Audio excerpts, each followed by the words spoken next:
आप जितने लोग आस्था चैनल पर कथा सुन रहे हो, जितने फेसबुक यूट्यूब पर कथा सुन रहे हो, मोबाइल पर कथा सुन रहे हो, आप लोग अपने घर में जब पूजन करते होगे, आप जितना स्मरण करते होगे तो एक आसन बिछाते होगे।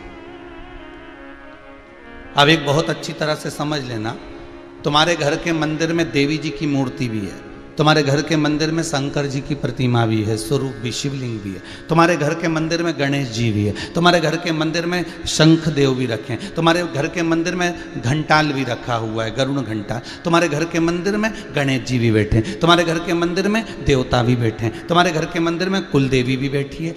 इतने बड़े मंदिर में और भी देवी देवता हो सकते हैं, उनका नाम हमें ध्यान में नहीं होगा। बद्रीनाथ गए तो बद्री विशाल, केदार गए हो तो केदारनाथ, तो उज्जैनी गए होगे तो महाकाल, काशी गए होगे तो विश्वनाथ, शिरडी गए होगे तो बाबा, तो जितने भी होंगे आपके यहाँ बहुत सारे देवी देवता विराजमान होंगे, ये पक्का। जितने कथा सुन रहे हो, ऐसा किसी का घर नहीं जिसके घर में भगवान नहीं, सबके घर में। जो नहीं सुन रहे उनके यहाँ भी है। एक आले में, एक मंदिर में बहुत सारे भगवान रखे हुए हैं। अब आप ध्यान दीजिएगा जरा, आप आरती उतार रहे हो भगवान नारायण की, आप आरती उतार रहे हो लक्ष्मी जी की, आप आरती उतार रहे हो बद्रीनारायण की, आप आरती उतार रहे हो श्री गणेश जी महाराज की। जय गणेश जय गणेश जय गणेश देवा, माता जाकी पार्वती पिता महादेवा। या आपने आरती उतारी जय जगदीश हरे, या आपने आरती उतारी जय शिवा ओमकार। अब आरती केवल आप शंकर की गा रहे हो, आरती केवल आप भगवान विष्णु की गा रहे हो, आरती केवल आप भगवान आदि आदि गणेश जी महाराज, देवी देवता, जिसकी भी आप आरती गा रहे हो, जिसका भी आप भजन कर रहे हो, आरती आप केवल एक देवता की गा रहे हो। पर आप आरती सारे देवता कितने सारे बैठे हैं, तो गणेश जी के बाद क्या तुम देवी जी की आरती गाओगे?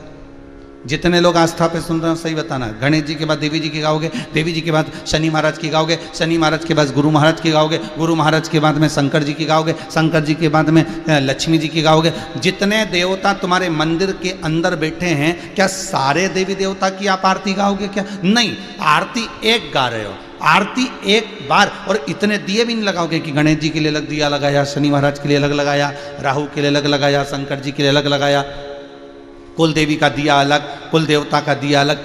ये नहीं है, दिया एक लगा है, आरती एक बोली जा रही है।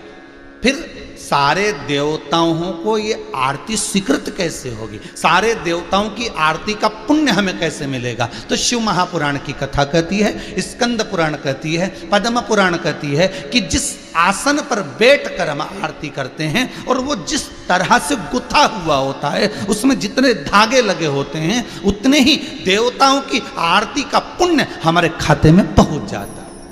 हमें अलग से किसी देवता की और आरती उतारने की जरूरत नहीं पड़ती कि गणेश जी की हम अलग से उतारेंगे, कुल देवता की अलग से उतारेंगे, उन देवता की अलग से उतारेंगे, उन देवी की अलग से उतारेंगे। नहीं नहीं, आरती एक है, मंत्र एक है, स्मरण एक है, नाम जाप एक है, पर आसन पर बैठकर सबकी प्राप्ति हमें होगी।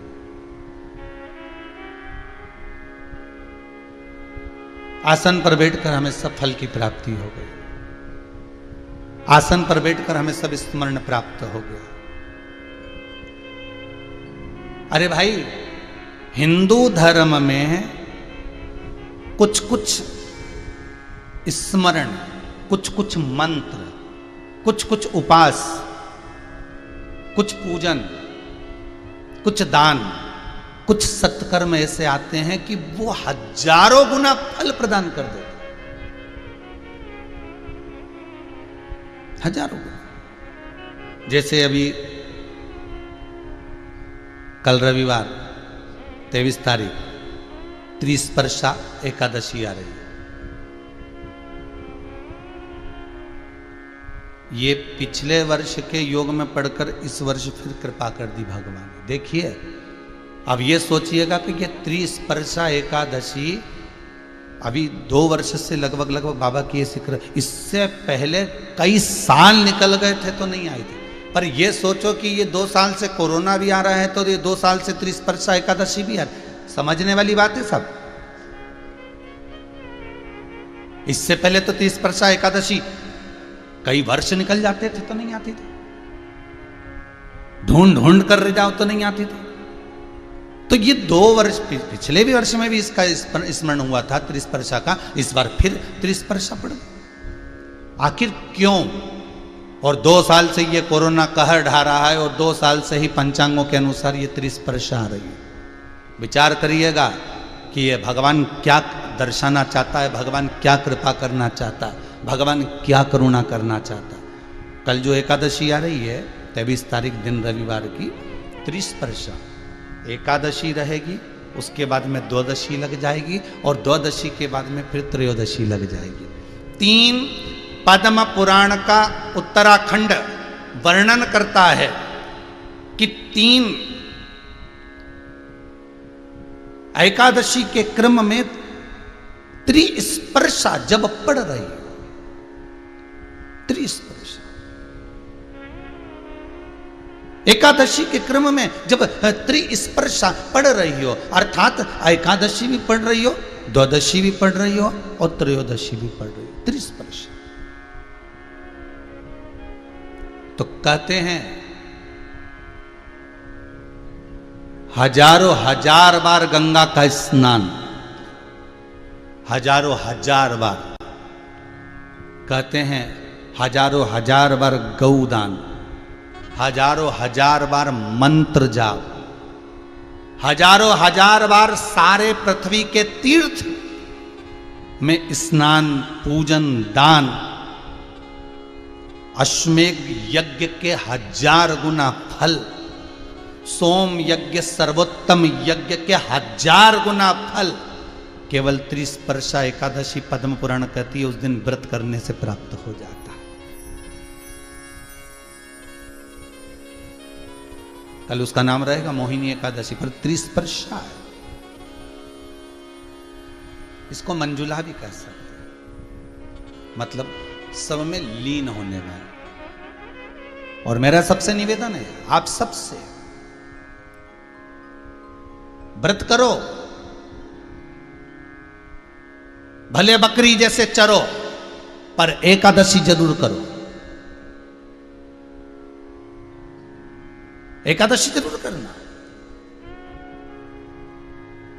आपसे बने, हम ये नहीं कहते कि तुम भूखे रहो, क्योंकि आज डॉक्टर कहते हैं कि इस कोरोना महामारी के चलते आपका पेट खाली नहीं रहना चाहिए। डॉक्टर कहते हैं इस कोरोना महामारी के चलते आपके भीतर एनर्जी पूरी होना चाहिए, आपकी इम्यूनिटी प्रबल होना चाहिए। और अगर हम आपको एकादशी का व्रत करवा दें और आपसे कहें कि आप पानी पी कर रह जाओ, आप एक फल खा कर रह जाओ, या फल का रस पी कर रह जाओ, या नारियल का पानी पी कर रह जाओ, और आप एकादशी रख लोगे और हमारे कहने पर रख लिया, और मालूम पड़े 3-4 दिन हॉस्पिटल में पड़े रहोगे और सीओर वाले महाराज को कोसते रहोगे।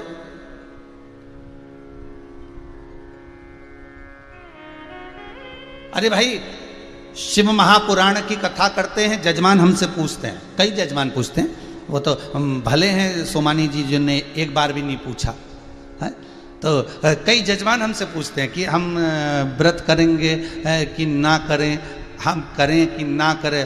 सोमानी जी ऐसे निकले, इनसे हमें पूछना पड़ा। तो जजमान हमसे पूछते हैं कि हम व्रत करें 7 दिन शिव महापुराण के कि ना करें। हमने पूछा ये बताओ पहले तुम्हें शुगर वुगर तो नहीं है, बीपी में ऊंचा नीचा तो नहीं हो रहा? तो कहे गुरुजी शुगर भी है, बीपी भी। तो हमने कहा खूब प्रेम से तुम तो भोजन करो साहब और कथा सुनो। मालूम पड़े तुम व्रत करो और मालूम पड़े हॉस्पिटल में पड़े रहो, तो कथा किसको सुनाएंगे? इसलिए तुम तो खूब शिव महापुराण की कथा कर रही है, पद्म पुराण कर रही है कि त्रिस्पर्शा एकादशी में अगर घर के बच्चे भी हैं, घर के बुजुर्ग भी हैं, घर के बड़े भी हैं, और हो सकता है अगर उनसे बन जाए, तो हम ये नहीं कहते कि तुम जल पर रहना, हम ये नहीं कहते कि तुम नारियल पानी पर रहना। हाँ, डॉक्टर कहते हैं अभी आपको आपकी एनर्जी प्रबल चाहिए, अगर भूखे रखेंगे तो हो सकता है कोई तकलीफ हो। इसलिए खूब प्रेम से आप तो बकरी जैसे चरो, पर एकादशी करो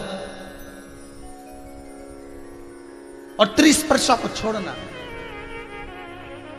महाराज, ये वो एकादशी है जिसमें हमने दान करा, पुण्य करा, सत्कर्म करा, भजन करा, मंत्र जाप करा, नाम जाप करा, नाम स्मरण करा, नाम कीर्तन करा, नाम भगवान की भक्ति में जैसे जैसे हम डूबते चले जाते हैं, कहते हैं इसका फल हजारों लाखों गुना हमें अपने आप प्राप्त हो जाता, अपने आप। ये त्रिस्पर्शा है।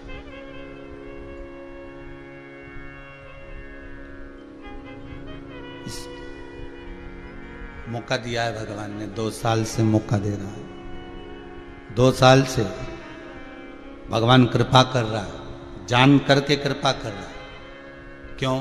हो सकता है इस कोरोना महामारी में ना जाने कितने जीव चले गए होंगे, और ना जाने कितने जीव चले गए होंगे, और अगर वो जीव गए होंगे और उनके परिवार वाले, उनके कुटुंब वाले, या उनके मोहल्ले में, या उनकी कॉलोनी में, या उनके आसपास के क्षेत्र में, यदि नजदीक के क्षेत्र में भी कोई इस त्रिस्पर्शा एकादशी का व्रत कर लेगा तो हो सकता है वो जीवात्मा तर जाए। फिर उसकी, क्योंकि अभी जितने भी आप सबने देखा होगा, जितने भी अंतिम संस्कार हुए हैं इस कोरोना महामारी के चलते, ना तो उनका पिंड हुआ, ना उनका सही तरह से तर्पण हुआ, ना उनका सही तरह से तिलांजलि हुई, ना उनको सही तरह से अन्न मिल पाया। इतने दिन तक हॉस्पिटल में पड़े रहे, तड़पते रहे, श्वास के बल पर पड़े रहे, वेंटिलेटर पर पड़े रहे, और वो जीव चला गया। इंतजार करते करते अपने परिवार तक का मुख नहीं देख पाया। तो उसकी जीव की गति सुधारने के लिए हो सकता है मेरे भगवान भोलेनाथ ने, हो सकता है मेरे नारायण ने इसको त्रिस्पर्शा एकादशी इसलिए दे दी कि जीव का कल्याण हो जाए।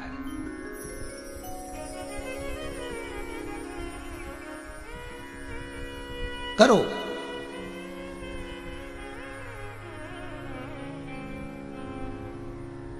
और करने के साथ में मंत्र जाप भी करो।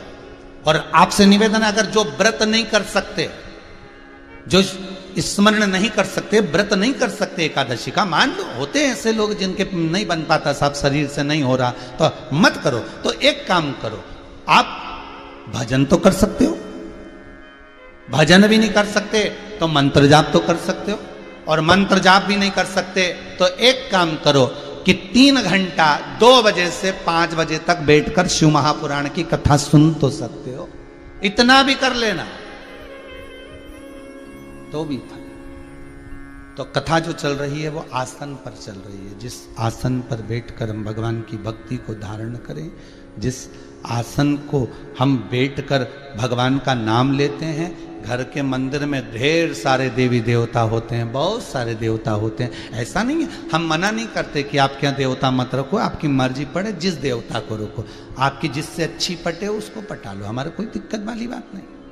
आप राम जी से स्नेह करते हो, राम जी को भी रखो, आप कृष्ण से स्नेह करते हो, कृष्ण को भी रखो, आप शिव से स्नेह करते हो, शिव को भी रखो, आप भवानी से स्नेह करते हो, भवानी का स्वरूप आप मंदिर में रखो, मना नहीं है, हमारे किसी के लिए हम मना नहीं कर सकते।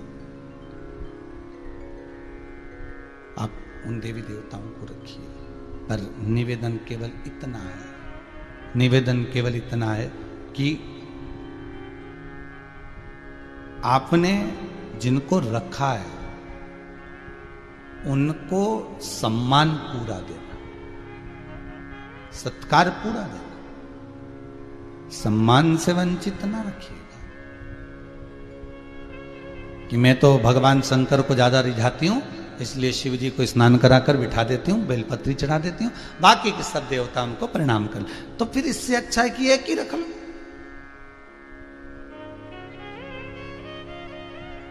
मैं ठाकुर जी से ज्यादा लाड लड़ाती हूँ, मैं ठाकुर जी का भजन ज्यादा करती हूँ, बाकी के देवताओं को मैं नमन करती हूँ, तो फिर ठाकुर जी को रख लो।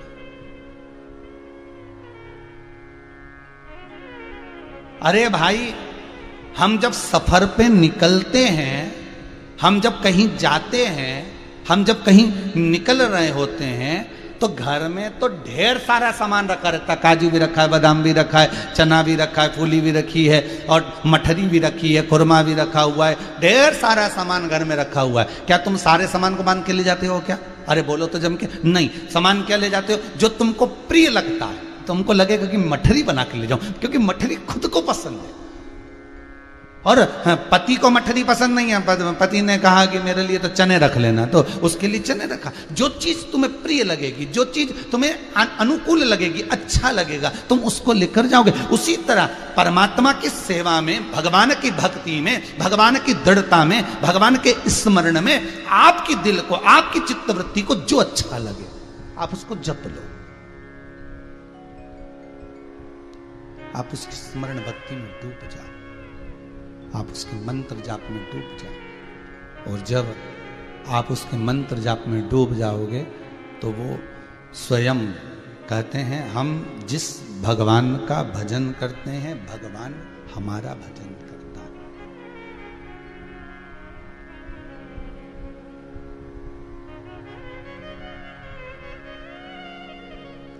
हम जिसका स्मरण करते हैं वो हमारा स्मरण करता है। पहले के समय में महाराज शास्त्र कहता है कि हम जिसको याद करते थे सामने वाला व्यक्ति हमें याद करने लगता था। महाराज हम जिसको याद करते सामने वाला व्यक्ति हमें याद करने लगता। हम जिसका स्मरण करते हैं सामने वाला व्यक्ति हमारा स्मरण, कि हमें उसकी याद आ रही है, हमें उसका स्मरण आ रहा है। हम क्यों कहते हैं ऐसा? क्योंकि सामने वाला व्यक्ति जो होता है ना, उसको हमारा स्मरण आता है, सामने वाले व्यक्ति को हमारा स्मरण ज्ञात होता है, हम ज्ञात होते हैं।